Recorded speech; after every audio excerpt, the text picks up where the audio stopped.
今天我们来到慈来一家主打日式咖喱蛋包饭的店。重庆一共有2家，另外一家在谢家湾儿万象城。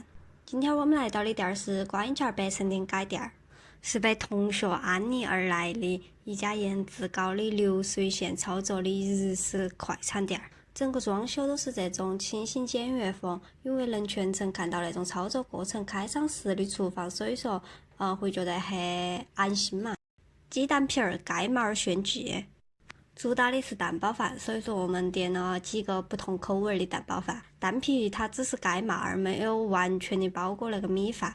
我们点了一个招牌中的招牌炸鸡蛋包饭。我点了一个肥牛蛋包饭。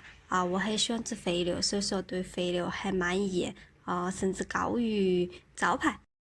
饮料方面，这边是自助，让我有点怀念起曾经的香椿鸡。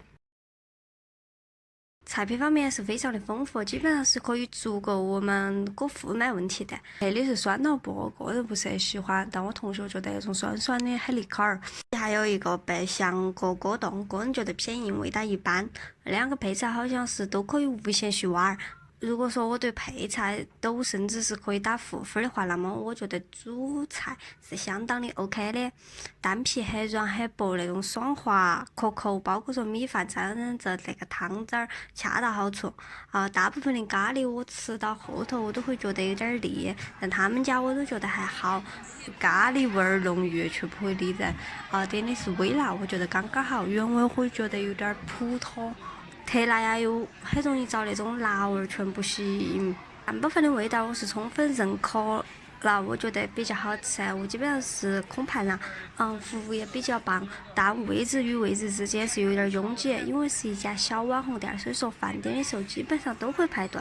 但因为制作得比较快，所以说等位时间也相当的短。来之前我其实挺担心这是一家徒有其表的。网红店吃了过后发现味道也是相当不赖，至少挺对我的胃口的。所以说，如果你喜欢那个调调的店，其实也很推荐大家。